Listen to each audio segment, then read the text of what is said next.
Jai Shri Krishna Chaitanya Prabhu Nityananda Shri Advaita Gadadhara Shri Vasadi Gaura Bhakta Vrinda Hare Krishna Krishna Krishna Hare Hare Hare Rama Rama Rama Hare Hare. Srila Prabhupada ki jai, Srila Rupa Goswami Prabhupada ki jai, Nitai Gaur Premanande, Hari Hari Bol. So thank you once again, dear devotees, for kindly being present here today. It is said, Panchabhi sah sthatavyam, gantavyam panchabhi sah vaktavyam na dukkham panchabhi sah. Panchabhi sah sthatavyam. If you want to stay at one place, panchabhi sah, stay with at least 5 people. Because if you have a conflict or a quarrel with one person, there are 4 other people you can talk to. Gantavyam panchabhi sah. If you're traveling somewhere, so it is best if you travel with 5 people. Because if you get into some trouble, there are 5 people to save you. And panchabhi sah vaktavyam. And if you wish to speak something, then at least there should be 5 people. Na dukkham panchabhi sah. There's absolutely no unhappiness if at least 5 people are present. So what to speak of, if so many, more than 20 devotees are present here today. So I'm very happy that all of you are kindly present here today. We are continuing our series on Śrī-Upadeśāmṛtam of Srila Rupa Goswami. And today is our 6th session. We completed Jihva vegam last time. Just one small detail was remaining, which we will cover today. And then we'll move ahead to the next veg. But before we begin, I'd like to once again offer my obeisances to Srila Rupa Goswami Prabhupada. Shuddhyartham mama dehasya jalasnanam karomyaham Shri Rupa Vaksudhasnanam Swatmanah Parishuddhaye. Shuddhyartham mama dehasya. For the purification of my physical body. Jalasnanam karomyaham. I bathe regularly using water. Shri Rupa Vaksudhasnanam Swatmanah Parishuddhaye. But for the thorough purification of my soul, however, I bathe in the nectar of the words of Srila Rupa Goswami.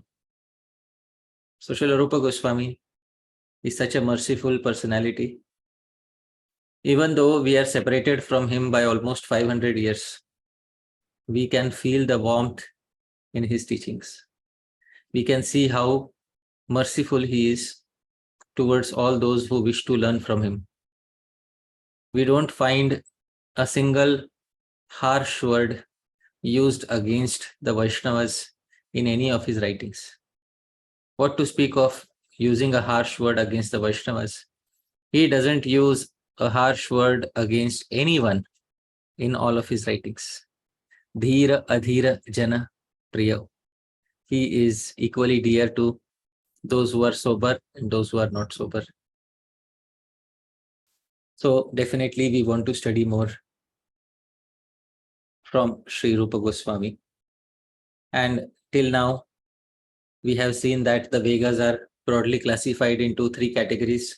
Those of the speech, those of the mind, and those of the body. And we saw last time that speech consists of 1 Vega, which is Vacho Vegam. The category of mind consists of 2 Vegas, which is Manasaha Vegam and Krodha Vegam. And bodily Vegas are 3 in number, Jihva Vegam, Udara Vegam, Upastha Vegam. Now we have covered Jihva Vegam previously. So today it is time for Udara Vegam. And Dhāmeśvara Prabhu, what would be a rough translation of Udara Vegam? The urge of the belly. The urge of the belly. So Prabhu, what urge does the belly produce? Can you please tell me? Hunger. Hunger. But Prabhu, hunger is a necessary urge. So what is wrong in having hunger? That's what I'm confused about.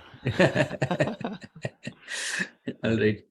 So we'll try to resolve this confusion today. We will see exactly what type of vega does the Udara or stomach produce. So, but before we move ahead, previously we did Jihva vegam. And as I said last time, we have to do a little Simvahalokam, gaze of the lion. So we have to look back and just conclude what we did last time. So last time we studied Jihva vegam and how to control it. And the method for controlling Jihva vegam was given.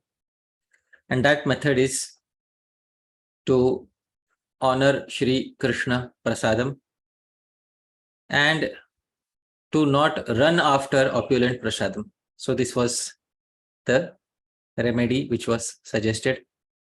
And also to engage the tongue in the kirtan of Bhagwan's name, form, qualities, etc. So all these are very good ways to control Jihva vegam. So what happens to a person who controls Jihva vegam? So this was specified last time. I had specified a verse. I had specified the entire verse last time, but now I am only quoting the part which is relevant for us today. Jitam sarvam jite rase. So what happens when we control Jihva vegam? So jitam sarvam. Sarvam, all senses are jitam, conquered. Jite, upon conquering, rase, the tongue. So jitam sarvam jite rase.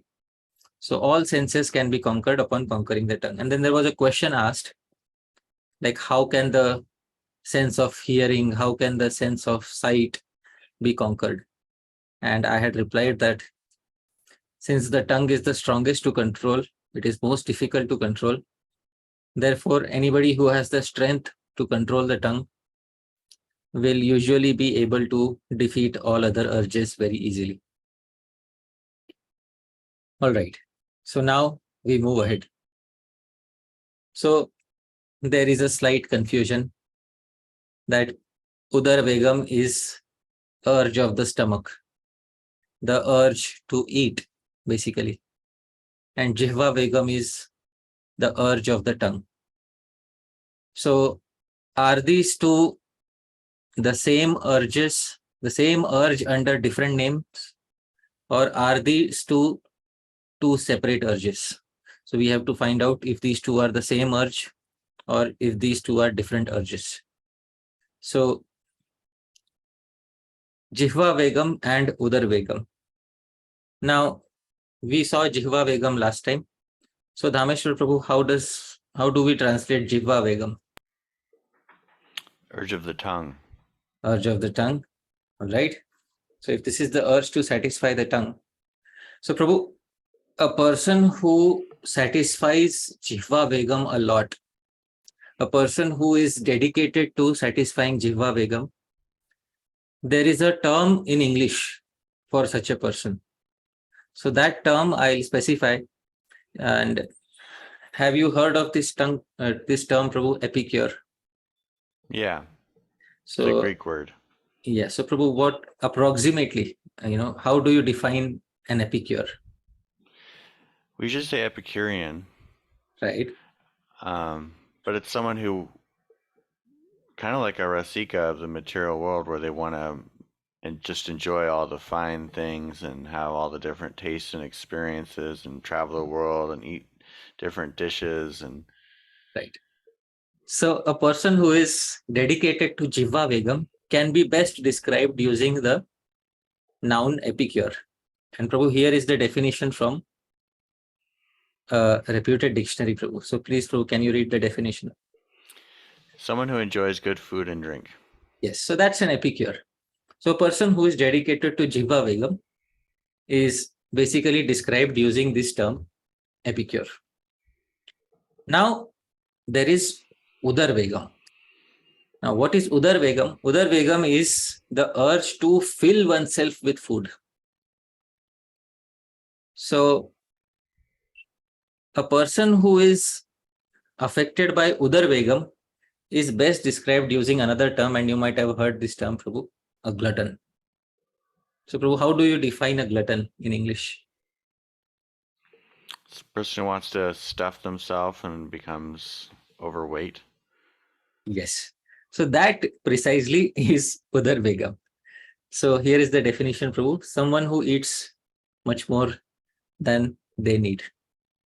So this is the difference between a person who is affected by Jihva vegam and a person who is affected by Udar vegam. So there are some similarities and some differences between Jihva vegam and Udar vegam. And there is a reason why Udar vegam deserves a separate mention of its own.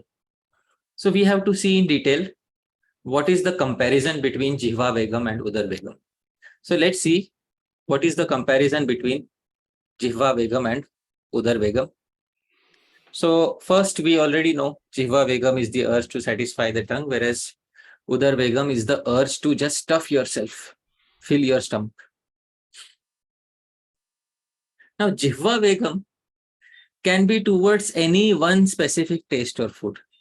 For example, somebody may be addicted to smoking cigarettes. So this falls under Jihva vegam. But Dhāmeśvara, can you fill your stomach using cigarettes? No. No. So Jihva vegam can be towards any one specific taste or food. But Udar vegam is usually towards eating many types of food. So this is one difference between Jihva vegam and Udar vegam. Now, in many cases, Jihva vegam may lead to increased Udar vegam because you are addicted to eating fine food. Gradually, you may become a glutton. So it may be possible that in some cases, not in all cases, in some cases, Jihva vegam may lead to increased Udar vegam. And Udar vegam also sometimes inflames Jihva vegam in return because you have a habit of eating so much, your tongue also gets used to tasting, various rasas again and again. So Jihva vegam agitates Udar vegam in many cases, and Udar vegam agitates Jihva vegam in many cases. So there is some relationship between both of them. Jihva vegam may not always lead to health ailments. For example, last time I specified there is something known as pan. Pan is betel nut. So somebody may eat betel nut or betel leaf throughout their life. So betel leaf is not such a harmful thing for your health. Obviously, you won't notice a big difference in your health. Of course, if you're smoking cigarettes, then it will lead to a health ailment. But if you're just eating something which is not so harmful, then it may not always lead to health ailments. But Udar vegam mostly always results in health ailments. And finally, Jihva vegam is controllable by prasadam. So you give a higher alternative and you can control your Jihva vegam. Whereas Udar vegam, the acharyas will say that it is controllable by restriction. So this is some similarities, some differences between Jihva vegam and Udar vegam. So therefore, Udar vegam deserves a separate category of its own. Some people love to eat so much that they forget that their poor stomach has a specific capacity. And therefore, these people, they are under the urge of the stomach or Udar vegam. This is our fifth vega, Udar vegam. Srila Bhaktivinode Thakura describes what is Udar vegam. He says, Atyanta bhojana prayas dwara. Atyanta bhojana prayas. Prayas is the effort to perform atyanta bhojana. The effort to eat, overeat, basically, is Udar vegam. So to put effort to eat more and more is Udar vegam. Simple definition. So this is Srila Bhaktivinode Thakura's definition of Udar vegam. Srila Bhaktisiddhant Saraswati Thakura says a big paragraph on Udar vegam. So I'll read it and I'll translate it, make it easy for everyone. He says, Udar vega. So this our Udar vega is aneka samaye, most of the times, Jihva vegerai sahachar. It is the faithful companion of Jihva veg. So this is what he says. So Udar veg, the urge of the stomach, is faithful companion of the urge of the tongue. Udara vega grasta vyakti. So he says a person who is affected by udar veg, adhikamsh samay, most of the times, roga vishishta, is affected by disease. So a person who has udar veg, most of the times you will see them diseased. They have some disease, obesity, or they may have some diabetes, or they may have something like this. Adhika bhojan cheshta karite gele. Now if somebody tries to eat more and more, nana prakara samsarika asubidha upasthit hai. So such a person, he or she faces so many difficulties in the world. They can't even sometimes carry their body, properly. It becomes so difficult for some individuals. So nana prakar, many types of difficulties, become manifest for them. And he says, ati bhoji, a person who eats too much, upastha vegera das, usually becomes a servant of upastha veg, or the urge of the genitals. So this is what he has to say. So in short, once again, I'll summarize what he has to say. He says that the urge of the stomach is a faithful companion of the urge of the tongue. People who are affected by the urge of the stomach are usually affected by some or the other disease. And when these people are affected by such diseases, they face many inconveniences in this world. And mostly a person who eats a lot is affected by upastha vegam also, that is the urge of the genitals. So that urge is going to come up next, but he has mentioned this here. Now, in order to control udar vegam, in order to have a balanced diet, we should learn the art of regulated eating, because we have to become yogis. And in the Bhagavad Gita, Krishna has said, Yukta ahara viharasya. Yukta ahar. So Yukta ahar means our ahar, our eating should be yukta, or regulated. So, Dhāmeśvara Prabhu, can we define regulated eating in some way? Let's try to define regulated eating. What are your thoughts, Prabhu? Having moderation in your eating and a certain rhythm. Very in nice. Terms of either times you eat, or what you eat, or the amount. Very nice. So all these are a part of the art of regulated eating. So I'd like to quote an acharya. His name is Sri Nilakantha.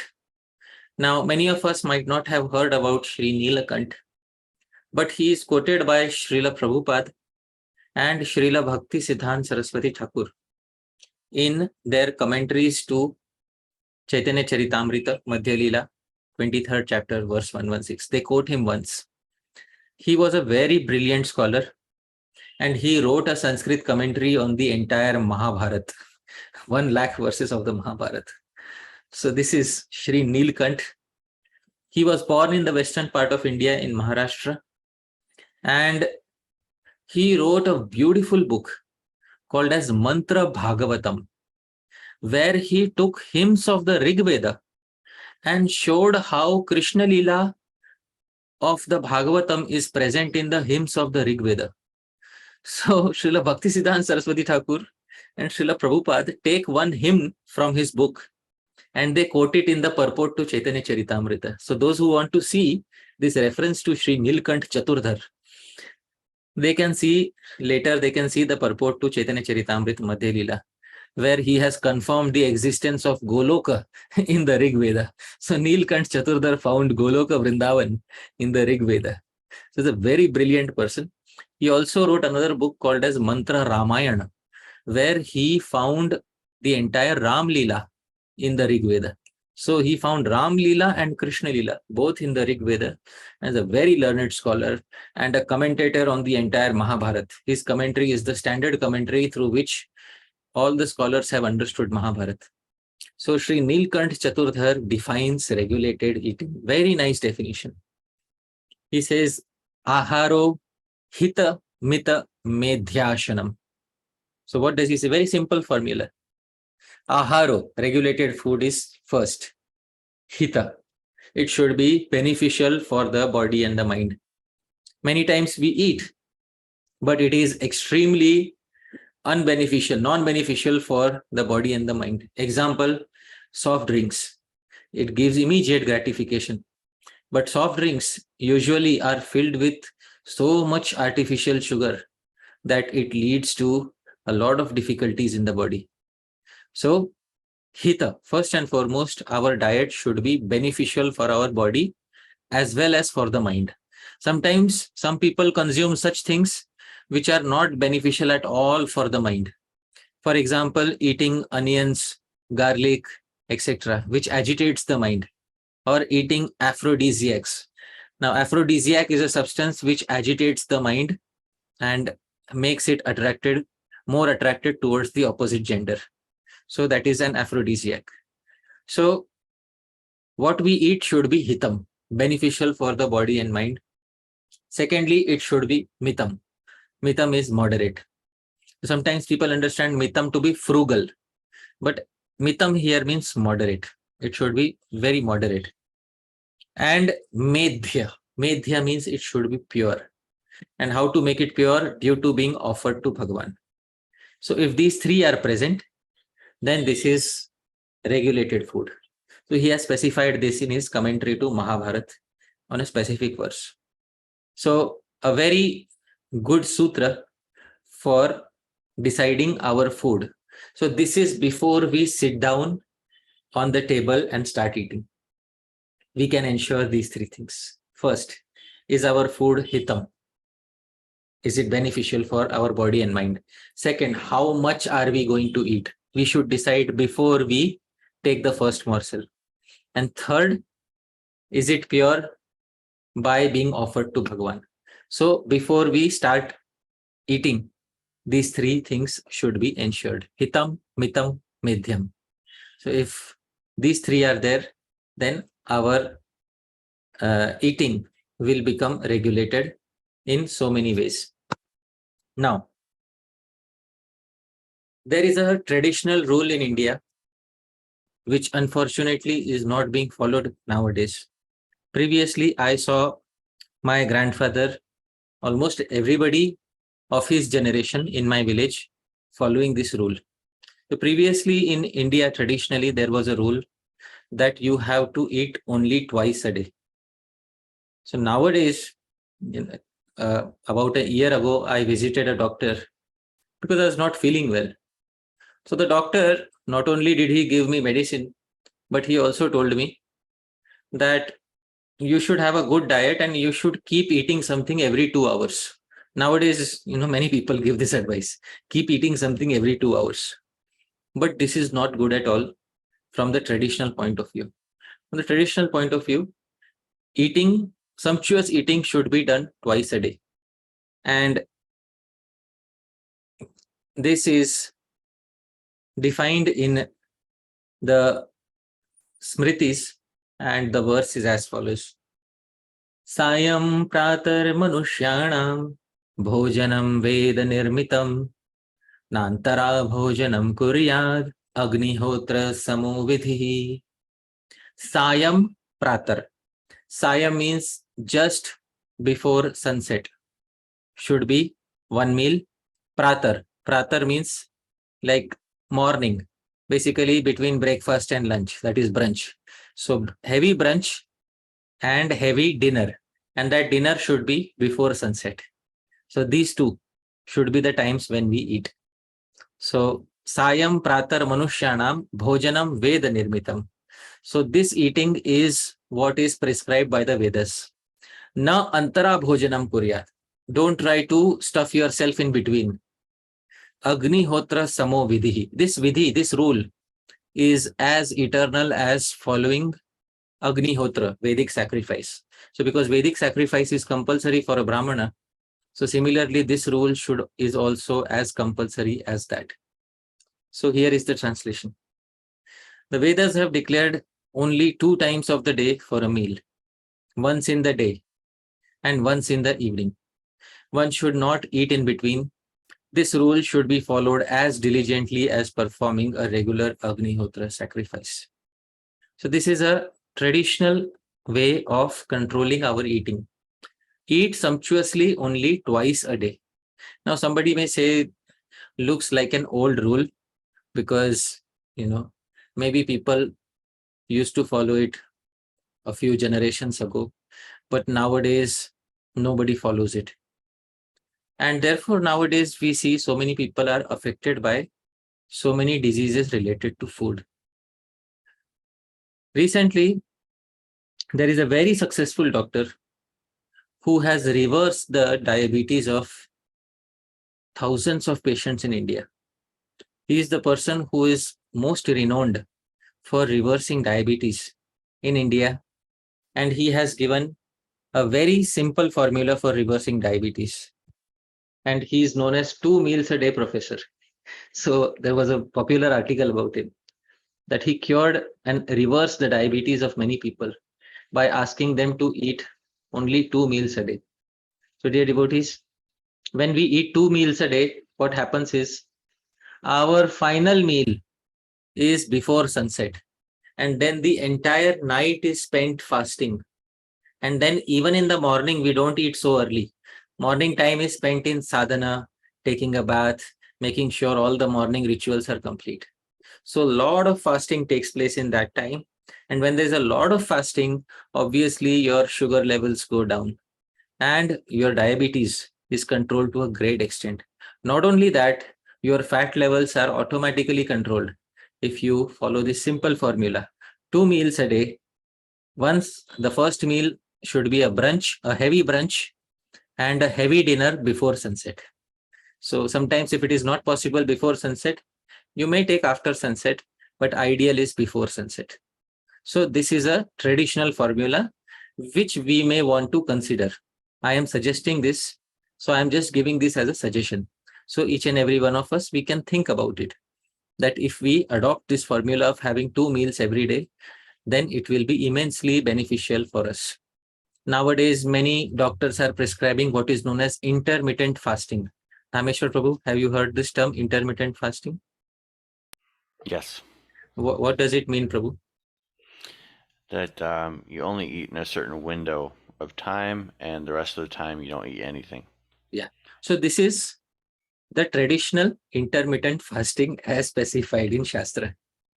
So don't eat anything between sunset and brunch. So that itself will ensure that a lot of diseases go away. So devotees who are interested, they can also search this article, 2 meals a day professor. So a famous person, his name is Dr. Jagannath Dikshit. So he reversed the diabetes and health issues of many people, which otherwise in India, it would have taken lakhs of rupees to resolve. Now, eating twice a day is good. But even when we sit down and eat, every meal matters. Therefore, those who are learned in Ayurveda have said that eating is also divided into 3 modes. Sattva Guna, the mode of goodness; Rajogun, the mode of passion; and Tamogun, the mode of ignorance. In Ayurvedic literature, there is a very nice verse. Mitasyu satvika hara, rajasa purna bhojana, tamasa stvadhika hara, vigyeya satvikadayah. Mitah syu satvik ahara. Satvik ahara, those in sattva guna. Mita, they eat in moderation. Rajasa, those in rajogun or passion. Purna bhojana, fill their stomachs. And tamasastu adhikahara, and those in tamogun, ignorance, they overload themselves beyond their capacity. Vigyeya satvikadaya. In this way, there are 3 modes of eating. So those who are in sattva gun, they don't stuff themselves up completely. They leave some space. Those who are in rajogun passion, they fill their stomach completely. And those who are in ignorance, they trouble their stomach by overstuffing it. So this is how it is. So sometimes you see, often I've seen people travel on airports. Some people have suitcases which are only half filled. Those people are walking happily. Some people have their suitcases completely filled, just exactly 50 pounds. So they have measured everything. So they travel with difficulty. And some people's suitcases are way above 50 pounds. So the airport authorities have to make them open their suitcases and remove luggage and, shift it somewhere else. So you can, I've seen all three types of people. So people not only do this with their suitcases, people also do it with their stomachs 3 times a day. So we should take care that we should become sattvika. We should eat in moderation. We should know when to say no to more food. Even though more food may be offered to us, we should politely say no. My capacity is done. So this is sattvika ahar, or eating in the mode of goodness. Now, sometimes some people have a misconception that eating in the mode of goodness or mitahar is eating too little. This is not the case. Eating too little will not bring you into the mode of goodness automatically. So the scriptures prescribe that one should neither eat too much nor too less. This is given directly in the Vedas. Now a quotation from Vedic literature, Shatapatha Brahmanam. Yaduva atmasammitam annam tadavati tanna hinasti yadbhuyo hinasti tad yadkaniyo na tad avati. Yaduva atmasammitam annam. That quantity of food which is sufficient for one's need, tad avati, that quantity protects one's existence. Tanna hinasti, it doesn't kill us. Yad bhuyo hinasti, tad, excess food certainly causes harm. Excess food kills. Yat kaniyo na tad avati, and the problem with eating less is, and too little food cannot protect one sufficiently. So if we eat too little, then also our body is not protected sufficiently. And eating too much is certainly killing yourselves. You are paying other people to kill you if you eat too much. So would anybody like to pay somebody else, to kill themselves gradually? Of course, it's a slow poison which works over 20 years, 30 years. But nonetheless, it is poisonous for the body. Therefore, that quantity of food, which is neither too much nor too little, should be accepted. Now, once again, as I said, Vedic measurements are always like this, approximate. We don't have industrial revolution standards of eating. Nowadays, even the food which is served in many places is designed according to the standards of industrial revolution. Nowadays in restaurants, they call it servings. 1 serving, 2 serving.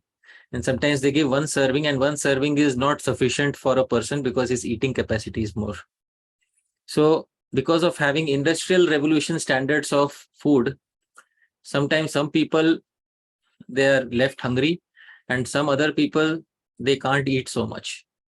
But Vedic culture says that you have your own intelligence. You should know when to stop. So when the body is sufficiently nourished, then you should stop at that time. Eating too much will certainly kill. Now, still if somebody asks that please give us a formula. So Dhāmeśvara Prabhu, we need a formula. How much should we fill our stomach? So there is a very nice formula mentioned in the Vedic literature. But before we see that formula, there is another verse which I would like to discuss. And this verse occurs in the Ramayana. And this verse is by Jatayu. And Jatayu, the vulture, he says, Sabharah saumya bhartavyo yo naram navasidayet tadannam api bhoktavyam jiryate yadanamayam. So Ravan is kidnapping Sita, is taking her to Lanka, and Jatayu is trying to convince him in many ways not to do so.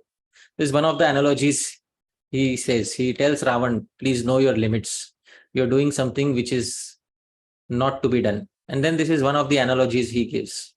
Sabharaha saumya bhartavyo. Gentle one should lift only those weights, yo naram navaside, that do not cause exhaustion to oneself.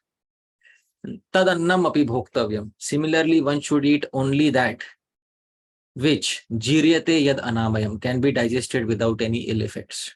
So this is another instruction that one should know one's limits. Now, how do we decide? There should be a formula for deciding how much one should eat and where one should stop. So there is a very nice formula specified in the Ayurvedic literature. So this formula is so nice that many acharyas repeat this formula. Jataram purayed ardham annair bhagam jalena cha vayoh sancharanarthaya chaturtham avasheshayet. Jataram purayed ardham. One should fill half of one's stomach with solid food. Annair bhagam jalena cha, a quarter with water, 1/4 with water, and then what remains is 1/4, and the other quarter with liquids and water and other liquids, and leave the other quarter for movement of air in the stomach. So basically, half of the stomach should be filled with solid food, 1/4 with water, and 1/4 should be left empty for movement of air in the stomach. This is by a very famous commentator on the Manu Smriti named Kulluk Bhatt, a very famous formula which has been repeated by the acharyas. So, Dhāmeśvara Prabhu, I would like to ask you a question, very simple question. So, Prabhu, is this formula practical? I'm thinking about filling half your stomach twice a day, and it doesn't seem like enough. Doesn't seem enough. But you're still filling 1/4 with water. Imagine if you would reduce your eating to twice a day, filling only half of your stomach. You know what would happen in 6 months, Prabhu? Please tell me. Might lose some weight.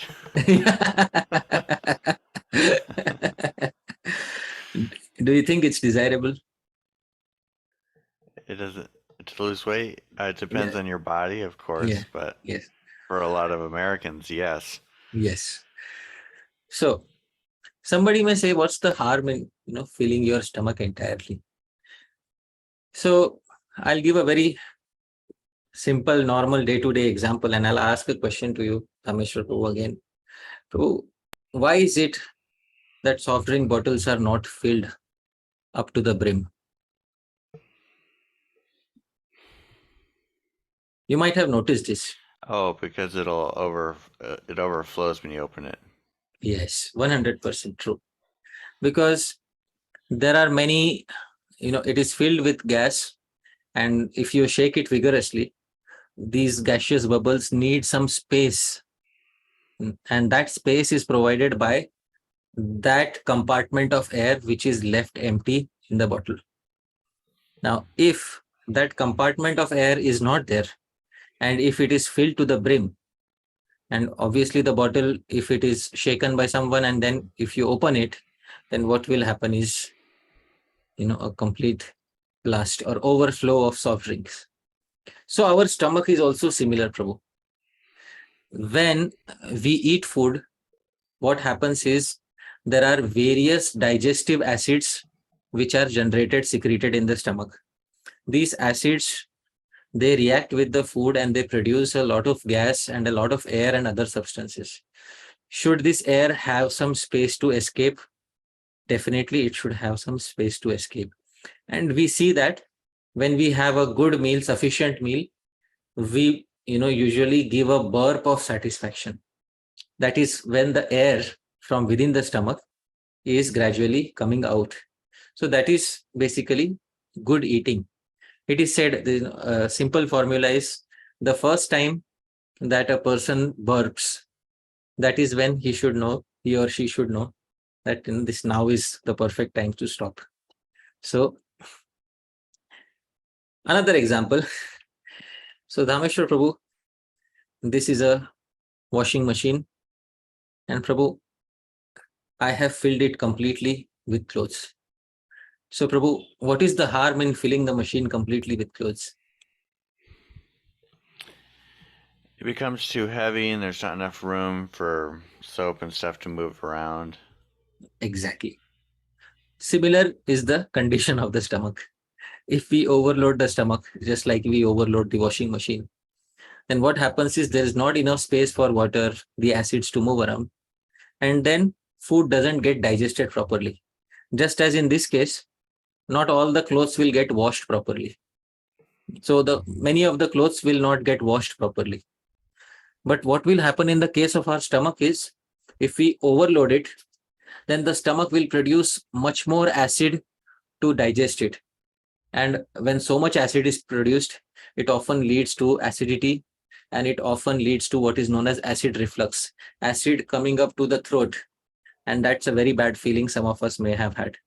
So acid reflux and acidity is because the stomach generates so much acid because it has to digest a lot of food. And that acid then travels up the esophagus and it gives a lot of trouble in the throat. Better is this arrangement. How do you feel about this arrangement of clothes, Prabhu? Looks good. Looks good. So if this arrangement of clothes, even if it needs 2 cycles, still it is good for the machine. So this is what we should do with the stomach. When we do these things with non-living entities like machines, then why should we not do it with our stomach? Basically, we should definitely take care of our stomach. Our stomach should be like this, filled half, and then remaining half is free for water and air. So that is what will give us the most desirable result. Therefore, in the texts related to Ashtanga Yoga, they define mitahar as eating only half of the quantity of one's stomach. Susnigdha madhuraharas chaturthamsha vivarjitah bhujyate shiva samprityai mitaharah sa uchyate.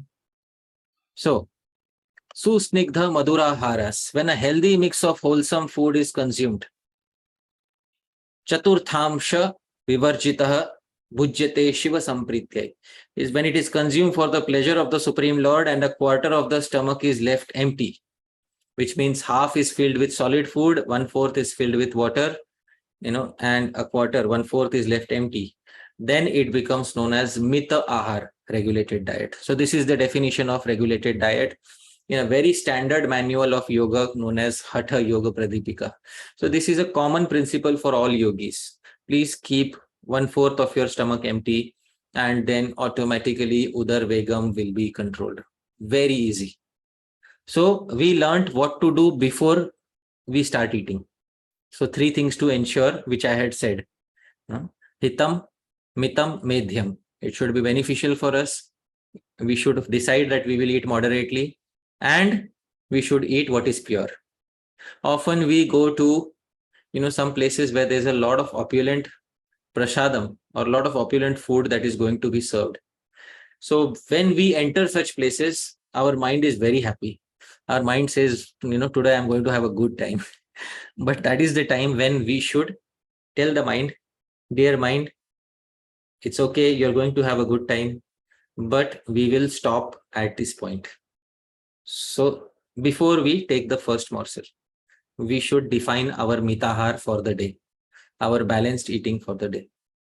And when that is done, then the mind will relish whatever limited it gets. And then we have to stop at a certain point of time. Believe me, next morning you will wake up happy. You'll wake up happy. It was good, I didn't eat so much. Sometimes what happens is we eat a lot and the next morning we are unable to wake up. Why? Because instead of eating about 1 kilogram or 2 kilograms of food, sometimes we're eating 4 or 5 kilograms of food. And then obviously that much weight is there in the stomach, it pulls you down. It doesn't allow you to wake up easily. So, this was while we are eating. Then there is something post-eating. Some habits which are good post-eating. So, Bhuktvopavishyatastandra Shayanasya tu pushtata Ayuschankramamanasya Mrityurdhavati dhavatah. Bhuktva, if after eating, Upavishyatastandra, one who immediately sits down, becomes lazy. Please note this thing. After eating, if you immediately sit down, then you will become lazy. You will notice this. So after eating, please don't sit down immediately. Please walk at least half a kilometer, at least 100 steps. Walk at least 100 steps. So bhuktva upavishatas, if you sit down immediately, tandra, will become lazy. Shayanasya, and one who waits for some time, doesn't immediately sit down, but then sleeps. Then what happens? The food, it starts nourishing his body immediately to pushtata. So he becomes healthy. Such a person becomes fat. And ayuschankramamanasya, and one who walks after eating gains ayu, life. Such a person gains life, longevity. And mrityur dhavati dhavata. And if a person starts running after eating, then death will run after him. Which means that running after eating is fatal to one's health. It's not recommended at all. So a very good formula for post-eating. So after eating, it is recommended that we walk a few steps and then we sit down. Don't immediately sit down. So these are some very good habits which all yogis should aspire to cultivate. And if we are able to cultivate these very simple principles, most of these are not directly related to bhakti. See, the first verse of Upadeshamritam doesn't speak much about bhakti. The first verse of the Upadeshamritam doesn't have the term bhakti in it. It's some basic principles that all yogis should follow. For example, vacho vegam, manasaha vegam, krodha vegam, jihva vegam, udara vegam, upasthit. Where is the mention of bhakti in this? There is no mention of bhakti, but these are principles which are favorable to bhakti. So some yogic principles are favorable to bhakti and we should accept those principles. So in this way, dear devotees, we should try to control our udar vegam. Srila Bhaktisiddhant Saraswati Thakura gives a brilliant formula for controlling udar vegam. He says in his commentary, I had quoted only half the commentary, so the remaining half of udar vegam is this. He says, Krishna prasada seva u Krishna vrata ekadashyadi palane u Krishna seva pravrittite udara vega nivritta hoy. He says, Krishna prasad seva, if one accepts only Krishna prasad plus Krishna vrata ekadashi adi palan, and once every ekadashi, once a fortnight, one fasts, and Krishna seva pravritti, and one engages regularly in Krishna's service, udara vega nivritta hoy. Automatically, one will get rid of udara vegam. So by honoring Krishna prasadam, by following vows such as Ekadashi, etc., and by engaging in service to Krishna, one's udar veg becomes restricted. So this is what he suggests for controlling udar vegam. Obviously, Krishna prasadam, one can start eating a lot. So therefore, he has very carefully used the term Krishna prasad seva. The term seva has been attached, which means when we accept Krishna prasadam, we should take it as a service. So when we take it as a service, we will fill only half our stomach. That is when it remains seva. And it no longer remains seva when we are overstuffing ourselves. So that is not seva. That is basically bhog. So when we sit down for prasad, our mood should be Krishna prasad seva. That I am rendering some seva. So with a mood of rendering service, then one will eat in a moderated manner. If that one does, a lot of these things will be automatically ensured. Now, there's one thing which I noticed, and this was especially in my grandfather's generation, because they used to live in the villages and rarely did anyone have diabetes. rarely did anyone have diabetes.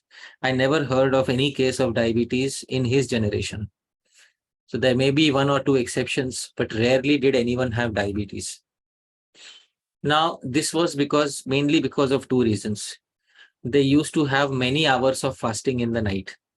As I said, they used to eat 2 meals mainly. And secondly, uh, their consumption of unhealthy food items was very less. So if we can replicate those same principles, very simple principles. I saw my grandfather live up to the age of 105. So my grandfather lived 105 years. And I am not sure in the city if I'll survive even 70 years. So, I hope I bring some good name to my family.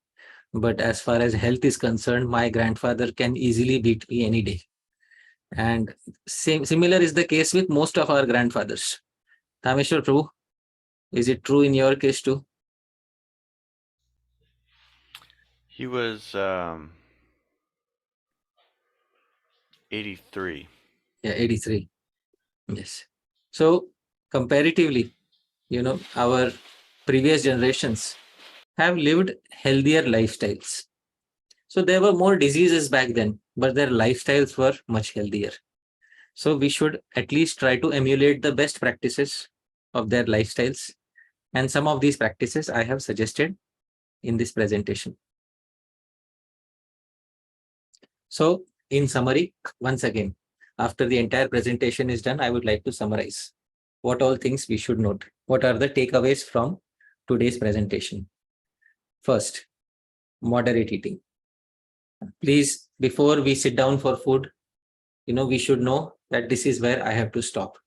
So if we cultivate that habit, it will become our second nature, that we will stop at a certain time. So we have to make it our second nature to stop at a certain time. Second, ideally try to eat twice a day.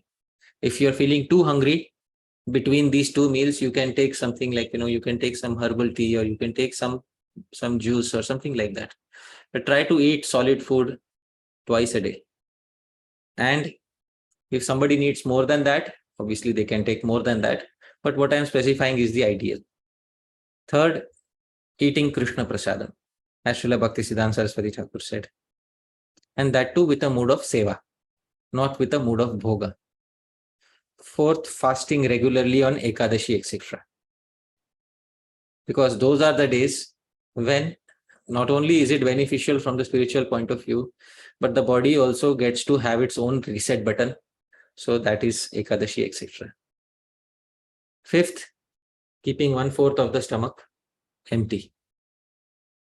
And sixth, walking after eating, but never running. All right. So these are the basic points, which if we take care of, definitely 100%, our Udar vegam will be cured. And we will have achieved our target of overcoming 5 of the Vegas, 5 of the 6 Vegas that Srila Rupa Goswami has mentioned in the verse. Vacho vegam, manasaha krodha vegam, Jihva vegam, Udar upastha vegam, etan vegan yo vishaheta dhiraha, sarvam api imam prithivim sa shishyat. But as I told you, by the time we end up controlling these 6 urges, we will lose the desire to make more disciples. Because this is what the disciple was going to offer us, good food. But we can't eat good food so much. So why make disciples? Why make so many disciples? So this thought will automatically come to a person. So dear devotees, this was Udar Vegam. And next time we will be beginning the most famous and beloved Vegam of the entire world. The Vegam which keeps the world running. And that is Upastha Vegam. So, we'll try to cover it in one session. And if it doesn't happen in one session, we'll try to give more than one session to it, because it is a very important Vegam. And often it is not discussed in detail. And often there are, devotees are hesitant to ask, or some devotees are hesitant to answer.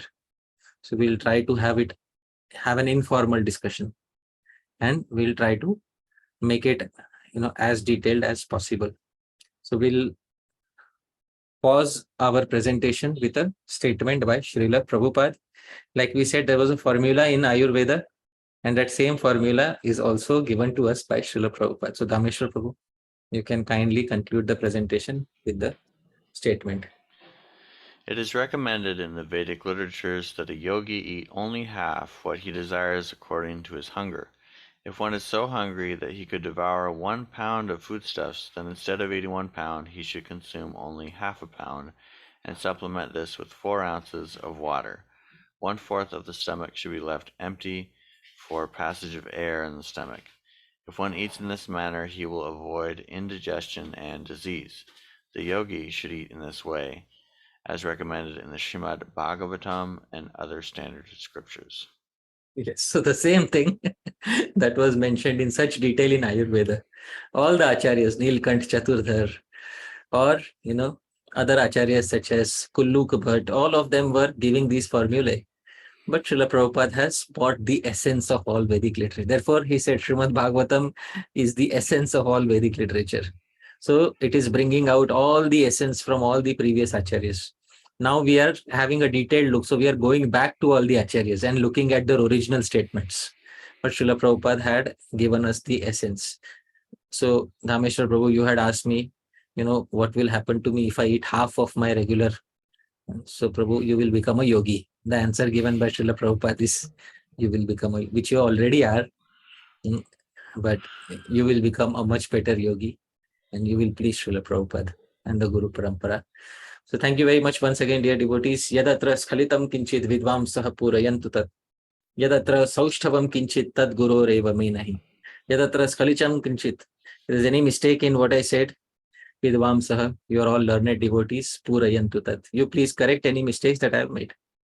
But yadatra saushthavam kinchit. If there's anything nice in the presentation, any single slide, a single verse, a single line, a single word, a single syllable, or even half a syllable was nice, then please understand that tad guroreva.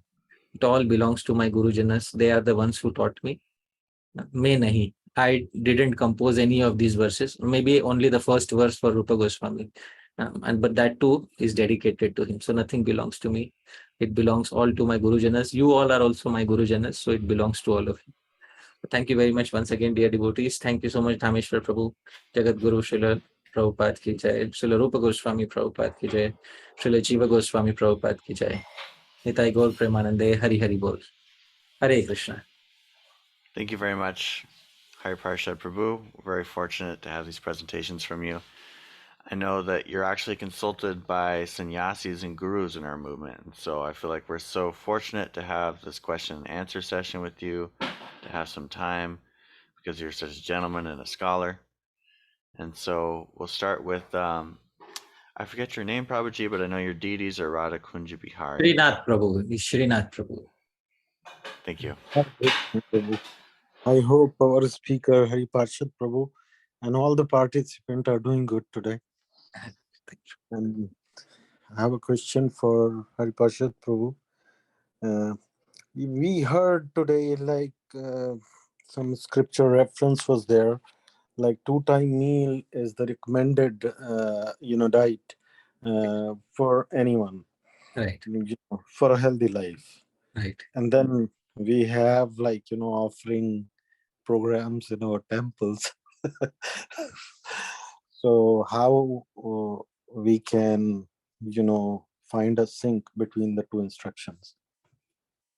So you're speaking about the temple in the home or the temple of the institution? I have temple in a home, like most of the time we do like 2-3 times offering, which Right. ended up in my plate, most of the time. Right. So it is very easy to manage this. What we can do is we can cook twice a day, and then one of the offerings we can offer, when we can divide that offering, and we can offer half of that one time and half of that the other time, or we can offer one foodstuff one time and the other foodstuff other time. And that is how we manage, because our acharya's mood is to save as much time as possible for bhajan. You might have heard the pastime of Sri Sanatan Goswami, that he got a deity known as Madan Mohan from a Brahmin named Chaube in Mathura. And the Madan Mohan deity, they started asking Sri Sanatan Goswami that why don't you feed me some, some bati. Bati is that cooked dough with salt. So Sanatan Goswami said, now you will ask me to get married. Now this will not stop before I get married. So Sanatan Goswami, he was, Prabhupada said he used to tie the deity in a cloth and hang on the tree. So that is how he was. So we don't have to do that. But obviously we can divide our offerings in such a way that Krishna is also, offered food from time to time. And we also have, our two regulated meals. Another thing which we can do is, if we have to offer 3 meals every day, then one of the meals we can offer as simple dry fruits and fruits. So dry fruits are preservable for a long time. So one of the offerings can be that. So that is what, we can try to do. So 2 heavy offerings and 1 dry fruit offering can be done every day. So that is another elegant solution. So I hope one of this works for you. Thank you, Prabhu. Thank you. Hare Krishna.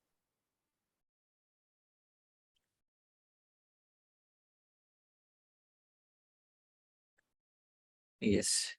Dhāmeśvara Prabhu. Sorry about that. Next, Mohit Deshmukh Prabhu. Hare Krishna, Prabhuji, Ranat Pranam. Mataji, And first of all, I apologize because I have not attended some sessions because of family issues. But I have heard all the lectures that have been recorded. And this, thank you for connecting the Jihva vegam and Udara vegam, and explain the difference of it. Prabhuji, actually, I don't know English. Can I speak in Hindi? If you allow. You can speak in Hindi, but I'll have to translate for you. Yes. Okay, Dhāmeśvara Prabhu, can he speak in Hindi and then I'll translate? Sounds good, Prabhu. Okay, yes. Kahiye Prabhu ji.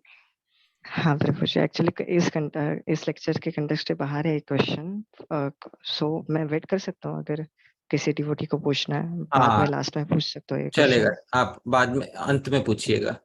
So Dhāmeśvara Prabhu, he says he wants to ask something out of the context, so he'll ask at the end, so we can move ahead, Prabhu. Okay. Omkar Prabhu. Hare Krishna, Prabhuji, Dandavat Pranam. My pranams. Thanks for the session, Prabhuji. Prabhuji, regarding this, I had one question. The modern lifestyle of a person is, it's more of like when we have a meal or lunch, after that we have to go for our studies or work schedule and everything. So it's very busy and it's sometimes very difficult. Right. So in such a way, how can we practically implement it? To give just a simple example, like for myself, I have to take my lunch and then I have to go for my practicals and there I have to stand for a long time. So the point is, the system is set up in such a way that eating twice or eating in the morning or in the sunset it becomes really difficult because our lifestyle doesn't allow it. Right. In such cases, it becomes difficult to understand how to apply it. Yes. So obviously, why have many people changed their eating habits is because the lifestyle doesn't, allow them to do so. And it's the lifestyle has been set in such a way that everybody is given one standard time to eat. Eat in the morning, eating is called breakfast, then lunch, and then dinner 3 times a day. When in fact, previously people used to eat twice a day mainly. There is a famous interview by Gandhiji in one newspaper called as The Vegetarian. There was a newspaper in London known as The Vegetarian. So in around 1891, he gave an interview in that in that newspaper, where he said that Indians are famous for eating only twice a day. And this has been the standard practice because usually their lifestyle was very different. Early morning, they would, wake up and do their morning duties. Morning time should be free for our morning duties. This itself is taken away by the modern civilization. So as soon as one wakes up, one is anxious to go and work. Whereas previously this was not the case. Previously they would wake up in the morning, do their morning duties, and then they would fix their time when they would go to the farm or where they would, when they would go for their own work. So previously everybody had their own occupations and, they would be given their free time. So they had control over when they wanted to eat. So modern civilization is, as I said, it is industrial revolution. Everything has been quantified and divided, and everybody has been given a specific time. So what to do? What you can do is in this situation, when you come out of your educational responsibilities, then you can try to set a lifestyle like that, because that would be most desirable in this situation. Because if you try to adjust too much in your current situation, you may end up with more problems than what you have. So my recommendation is, it's only a few years before you come out of your educational responsibilities, but then after, once you come out, then you can choose a lifestyle where you can live as healthy as possible. So that is my recommendation to you, Prabhu. Yes, Prabhu. Thank you, Prabhu. And Prabhuji, I wanted your comment on one point. What exactly we recently observe is in the Indian families or tradition, there is a tradition, like unspoken tradition, to feed a guest or anyone up to the neck. Right. So it seems a little different from the Shastric standard. And even sometimes in devotee circles, sometimes it's like it's prasadam, so we have to feed him like up to the neck, and it becomes difficult because it becomes an issue of respect or something like that. So could you comment on this? So the standard of hospitality is to request the guest again and again to eat sumptuously, and the guest should also have a mind of his own that when should he stop eating. So although both dharmas conflict against each other, the dharma of hospitality and the dharma of regulated eating, for a sadhaka, what should win in most situations is regulated eating. Therefore I say most situations. Sometimes some situations will be there where there will be some, because of some reason you'll have to eat more, but in most situations the moderate eating should win. And the person who is hosting us, we should politely tell them, thank you so much, I'm very happy with this, but now I am perfectly satisfied. Now I am at my most optimum happiness. You can say like this to them. So that will be nice. Yes, Roji. Thank you, Prabhu. Hare Krishna. Right. Ananga Mohan Prabhu. Hare Krishna, Dhanaswaram Prabhuji. Thanks a Dhanaswaram. lot for such a wonderful. Thank you. Prabhuji, my question is that it is said, you have stated, quoting the Shastra, that one should walk a little after eating. Right. But it is also been stated many times by Ayurvedic doctor that one should take a little nap, 16 breaths on the left side, then 32 on the right side, and again 16 and 10-15 minutes nap. And even it is practiced in Japan and many countries.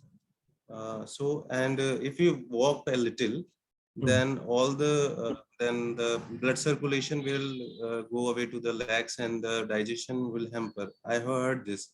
So how can we logically understand these two situations? Okay, so one thing we have to understand is that what is given in the Ayurvedic text is what I showed you.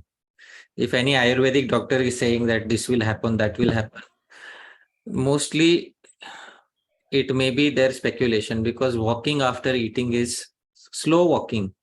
is considered to be very beneficial, and that is seen in most of the Ayurvedic texts. So some Ayurvedic doctors, what they do is they speculate beyond what is given in Shastra. So, but what is given in Shastra is what has been tried and tested and what works. So what works is slow walking, walking which will make you happy. Sometimes people start walking very fast after eating. Don't do that. That's equivalent of running. Slow walking after eating. That is what is good. So that is recommended, and I showed the references also. But I have not seen a reference of sitting in one place. If you sit at one place, there are some asanas which one should do that are mentioned in the Yoga Shastras. These asanas are basically Vajrasan, etc. But that is if you are sitting at one place, you can do Vajrasana. But if recommended thing is walk, give some movement to all the parts of the body. That's all. So walking around half a kilometer. Yeah, like don't measure it. Walk till you feel a little lighter. I mean, that's the mood of the verse. I hope you're able to understand. Yeah. The mood of the verse is walk till you feel lighter. That's all. Thank you. Thank you very much. Thanks a lot. Sandeep Prajapati. Thank you, Sir Prabhuji. Dandavat pranam. Thank you for the Prabhuji healthy class today. Prabhu, I just wanted to ask you regarding the breakfast time. What time should we in the morning take the breakfast? Any time is mentioned there in So the there's no Shastra? specific time. It's because Shastra doesn't measure time like the Industrial Revolution. Shastra doesn't have a clock where hours, minutes, and seconds are measured to the point. Well, let me ask a very simple question, Prabhu. 300, 500 years ago, there were no clocks in India. No clocks. Yes. Yes, you wouldn't divide time into, this. You wouldn't say it's 3 o'clock, 4 o'clock, 5 o'clock.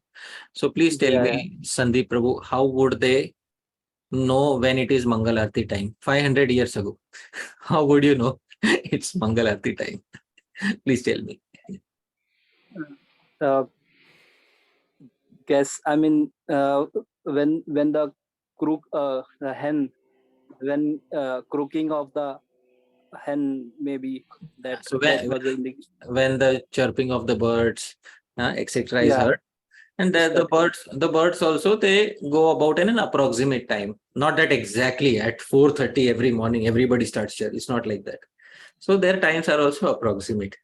So we have to understand that Vedic culture is like that. The measurements in Vedic culture are like that. Previously, Mangal Aarti is when there is Brahma Muhurta. They have a period of some time, Brahma Muhurta. In that time, when all the devotees gather, the pujari has decorated the deity. That is when Mangal Aarti will begin. But nowadays, we have like perfect 4:30. It should begin. 4:30 in the morning. Yes, it should begin every morning for that, which is good in many ways. But previously, we had flexibility. Similarly, with regards to breakfast time, previously we had flexibility. Flexibility means it should be brunch between breakfast and lunch, which means after the sun has risen to, basically when Top the of sun has, no, not top of it, that is like lunch. When the sun has risen so much that it starts getting warm. I hope you're able to understand. Okay. When you have completed your morning duties, basically, and the sun has risen so much that it starts getting warm, that's the time when, the body is, it's ideal to start eating. So that is what is recommended. Okay. Thank you, Prabhu. Thanks a lot. Dandavat pranam. All right. I have a question. Yes, Prabhu. Prabhuji. Yesterday I was overhearing a devotee, and he was saying, I haven't eaten refined sugar in 2 months. And they said, oh, you don't eat any sugar? He said, no, I eat one whole candy bar with coconut sugar every day. And I thought it was kind of silly. But my question is, if someone's saying something's from Ayurveda, how do I know? Like, how do I know what to take seriously or not? Do I Yes, have to read through the whole Ayurvedic Shastra and have my own Ayurvedic doctor, or is it just kind of common sense? Right. So what is genuine Ayurveda and what is not genuine Ayurveda? So genuine Ayurveda is, or any branch of genuine Vedic learning is when they are quoting the original texts. If you are able to see an original quotation from an original text, then you can know that the person is, knowledgeable enough to have dug into the texts and done some research. And people who are saying based on hearsay, there's a lot of hearsay. Recently, about 2 months ago, I told one Ayurvedic doctor that I have heard that if you don't eat sugar, but if you just eat natural sugar, like which occurs in fruits, etc., you will be healthy. So he said, this is a very common misconception. Actually, sugars in fruits, etc., is also sugar. It will also, if you overeat, it will also have its bad effects. So overeating any variety of sugar is bad. So basically, that is what he is, what is correct. But nowadays, It seems like common sense, because he was talking about eating tons of honey and right, coconut sugar and all this. Right. Like there's no harm whatsoever. You can just eat unlimited amounts of honey. So no, ati sarvatra varjet. Overdose of any type of food should be avoided. So this is what is recommended. But we see modern food is driven by capitalist agendas. Please try to understand. Modern food is driven by capitalist agendas. In 1970s, they wanted to introduce a very cheap and unhealthy variety of vegetable fat in India. So this was promoted by many companies in the United States. They wanted to promote vegetable fat, the cheapest possible vegetable fat in India. So they started demonizing ghee, which is, cow ghee. They started demonizing ghee. And they said ghee is so bad for you, it will cause heart blockages, etc. So don't take ghee. Instead, take dalda. Dalda was vegetable fat. So everybody started eating dalda. And in a few years, many people started dying out of heart attacks and so many heart diseases. So over a period of decades, the after effects of eating vegetable fat was seen. And now they reversed back to eating ghee. Now ghee is like, molten gold in the capitalist dictionary. So this is all 4 defects. One of the 4 defects is cheating tendency. So we should understand that when we are affected by cheating tendency, we should not listen to people who are affected by a cheating tendency. So we should listen to people. We should listen directly to Shastra, because Shastra is beyond the 4 defects, especially it is beyond cheating tendency. Right? Thank you. Very nice. Thank you. Vrinda Sundari Mataji. Hare Krishna Prabhu. Hare Krishna. I know that later you'll probably speak about Achahara, but it seems closely related to this Udara, because it's like this tendency to over collect or overfill. So I'm curious about how this is related to Achahara. Atyahar is going to come up in the next verse. And when the acharyas will define Atyahar, ahar is a term for eating, but in that context, ahar will be defined as consumption, not simply as eating. So ahar is consumerism. So that is how they will define ahar. So ati means over and ahar means consumerism. So atyahar, over consumerism, is how we can closely translate atyahar.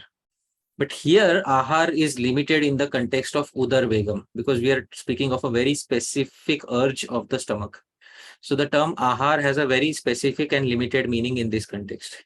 But later the acharyas are going to broaden the scope of the term ahar.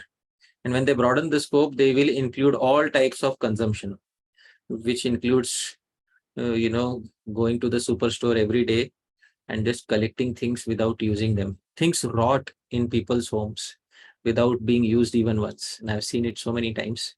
That is a very classic example of atyahar. Prabhuji, we don't even have to go to the superstore. We just order it from Amazon. Right, It's brought to our house. yes, yes. So same here in India, you just order through Amazon, and there is so much manpower willing to serve you. They come to your homes and deliver, and it practically seems as if, Atyahar is being force-fed into the blood of each and every one of this world. So we as yogis should try to take care that we don't indulge in atyahar. But coming back to the query, atyahar is over consumerism of any sort. But here ahar, in this verse, the context of the term ahar is limited to eating. So I hope that clarifies. If there's some more clarification, please let me know. No, that's it. I look forward to hearing more about Atyahara too, yeah. But it seems like this is specifically saying that this is an urge. So overconsumption, it seems to be related to this urge too somehow. Yeah, so overeating is one aspect of overconsumerism, but overconsumerism is multifaceted. Overconsumerism also means over collecting of money. Overconsumerism also means collecting many objects which one will never use. For example, I saw when I visited the United States a few months back, I saw in the basement of one person, there were 2 televisions which were never used. So I wanted to ask him that what, these are not even you've not even taken off the sellotapes from the box. And they were there since a long time. Their manufacturing date was about a year or 2 ago. So he might have planned to use it, but never ended up using it. And those are just getting wasted there. So that's atyahar. So that's atyahar is multifaceted. But here ahar has a single facet which we have studied today. So it will come up definitely. Ishavasyam idam sarvam yat kincha jagatyam jagat tena tyaktena bhunjita ma gridha kasya svidhanam.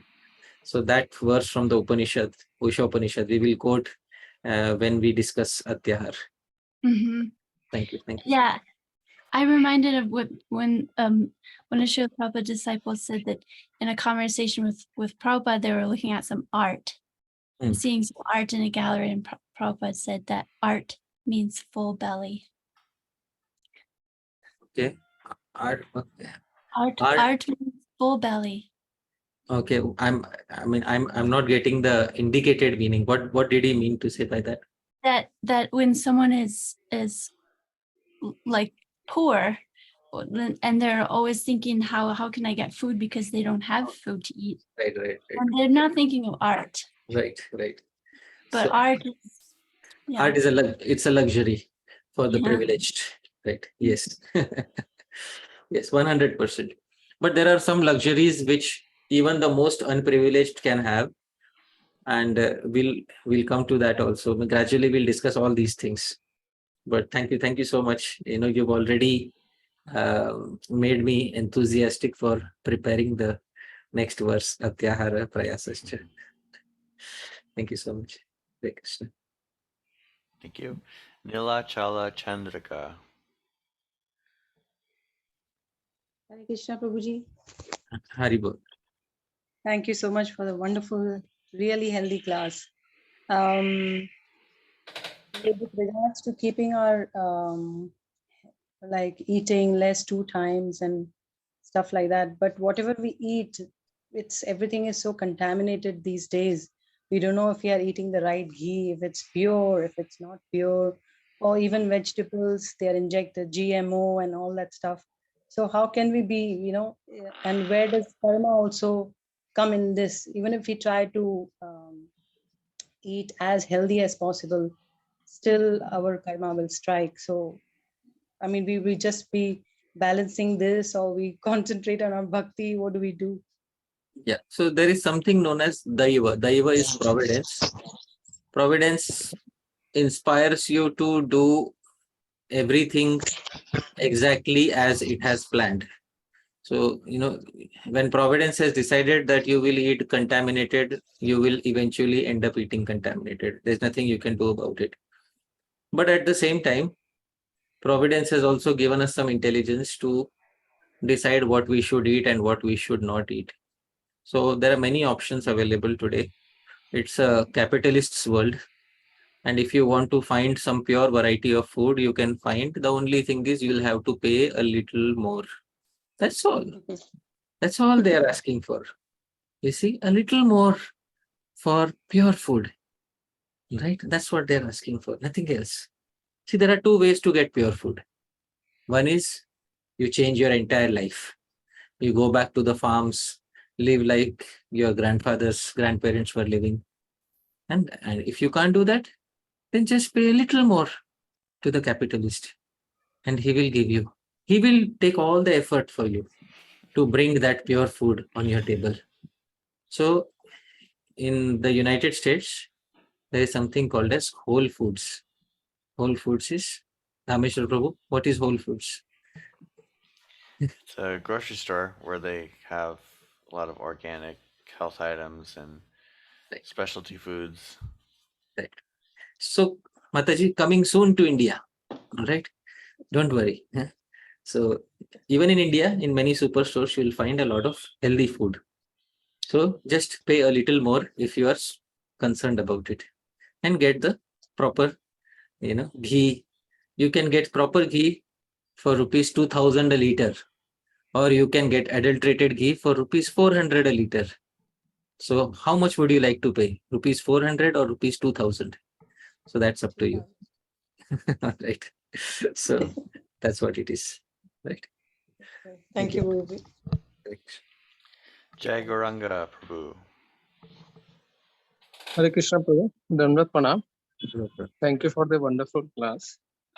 Prabhuji, isn't it this Udara vegam is because of Jihva vegam, like due to uncontrolled tongue, I eat more. Isn't it that if I control the Jihva vegam, the Udara vegam will automatically get controlled? Yeah. So were you there, Prabhu, when we were seeing the differences and similarities between Jihva and Udara vegam? Yes, Prabhu. So we were discussing, and one of them is that Jihva vegam agitates Udara vegam in many cases, and Udara vegam also agitates Jihva vegam in many cases. So that we have already discussed, Prabhu, in that slide. Okay, Prabhu. Okay. Mohit Deshmukh. Hare Krishna Prabhuji, Dandavat Pranam. Right. So my question is how to overcome the duplicitous nature, and like in my case, I sometimes devotees suggest me, ask me some which are on my age, similar to my age. They ask some questions, so I give them suggestions. But I myself don't follow that, and I sometimes pretend something so that I can be glorified by others.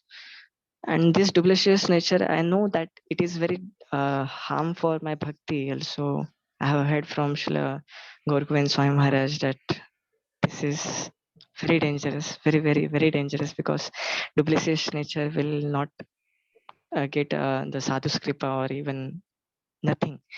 So how can we overcome this duplicitous nature?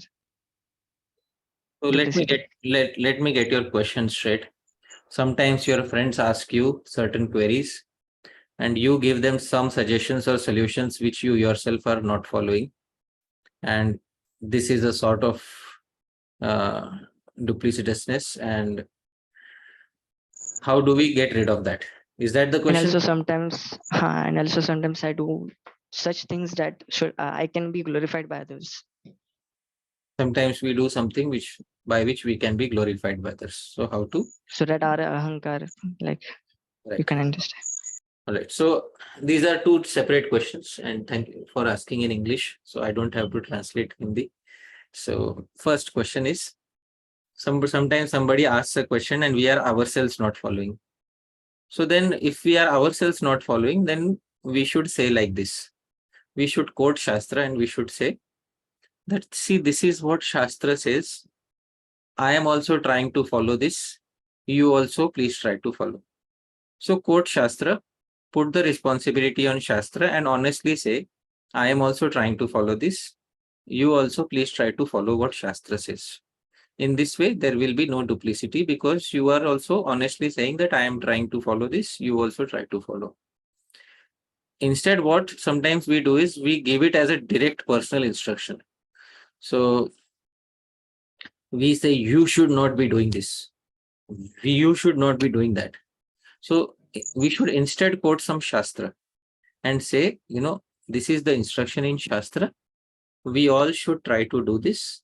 I am also trying to do this. So this is what is the most ideal thing to do. And that way you remain honest and you learn to quote Shastra. And then, there is no dupliciousness in such dealings. So I hope the first part of the query is satisfied. Yes, Prabhu. All right. Second thing, sometimes we want to gain glorification from others. So, that tendency is there in us. So what do we do with that tendency? So that tendency requires a little maturity because pratishtha is not a gross material desire. Pratishtha is a subtle material desire. In Chaitanya Charitamrita, it is described as a subtle material desire. So it requires further washing of the heart in order to get rid of this desire for pratishtha. Basically, we have to maturely understand what is pratishtha.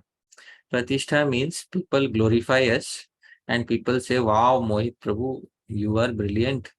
Mohit Prabhu, you speak so nicely. Mohit Prabhu, we like you so much. Mohit Prabhu, you are like our guru. Mohit Prabhu, they will give you so many good words and sweet words of glorification. But if you make a single mistake, then these same people will not hesitate to pull you down. Try to understand this thing. Yes, Prabhu. When does a person become a celebrity? A person becomes a celebrity. In order to become a celebrity, you have to have 1,000 people who are not celebrities. I hope you, in order to become a celebrity, you have to have 1,000 people who are not celebrities. Do you think those 1,000 people are going to take it nicely and politely, or are they going to be cruel towards the celebrity? Please tell me. If they are not celebrities, then it will take politely. No, they are not going to. It's not easy for many people to digest the success of a celebrity. Even in the modern world, let's say in Hollywood or other movie industries, celebrities are often the most targeted people in the world. People are eager to find a single mistake of a celebrity and publish it all over the newspapers and the internet and make a big story about it. So a celebrity thinks at the end of the day, what did I gain after becoming so famous? My eating is the same, my living is almost the same. It's not that, I'm eating more after becoming a celebrity or I'm enjoying something more or extra. So my enjoyment is also more or less the same that it was before I became a celebrity. Maybe it has become refined and I have more options, but was it worth it? So you should not let yourself get to the point where you start questioning, was it worth it? Better to, better to avoid falling in the trap of getting some fame and recognition. Because frankly speaking, most people who follow celebrities don't follow them because they like them.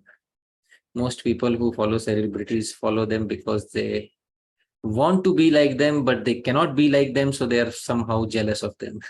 So, you don't want such people.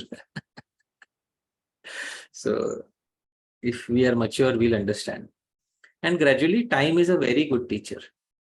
Time will make. I'll speak one incident from my personal life. One time as a young boy, I was leading a group of boys on a yatra to Vrindavan. And, I was the leader. So they used to say, wow, and I was not initiated. They used to say, wow, Harshad is my civil name. Wow, Harshad Prabhu, you are so nice. Wow, you are leading a nice yatra. Wow, it's so nice. So it was all very nice. It was all very nice. I had many, about 50 people under me in a yatra. And they're all glorifying. And I used to give the lectures. I used to talk. And then one fine day, one person in the yatra did not get a food coupon. So, he had to remain hungry because he could not get a food coupon. So for the entire yatra, I had to hear so much criticism.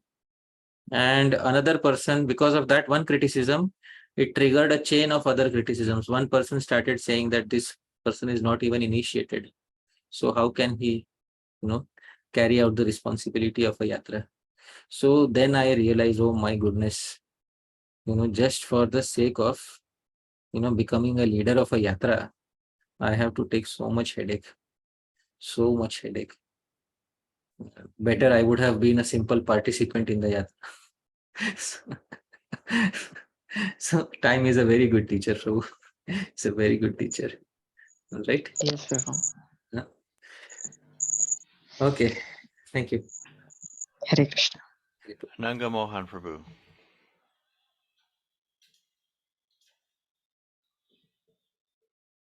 You're on mute.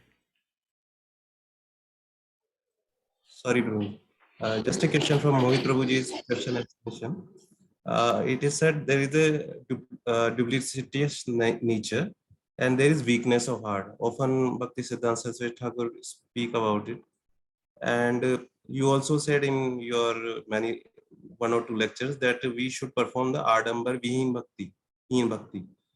So conditioned soul, how we can go for that Adambar Heen Bhakti?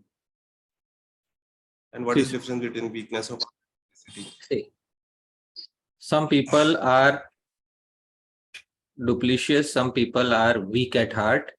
This was in context to material desires. So some people are duplicitous, they have material desires, but they externally show renunciation.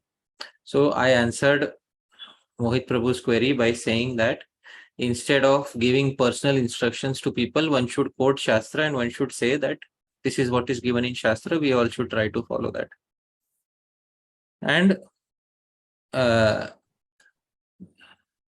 duplicitousness is to give personal instructions to others without even following them oneself. So one should avoid that at all costs. So that is what will make your bhakti adambar vihin, free of show bottle business. So that is what will make our bhakti adambar vihin. Do not claim to teach anything which you have not personally experienced or were not personally learned. So that is what is, devoid of cheating tendency. So if one does that, then obviously even if one has material desires, one will be honest to Bhagavan.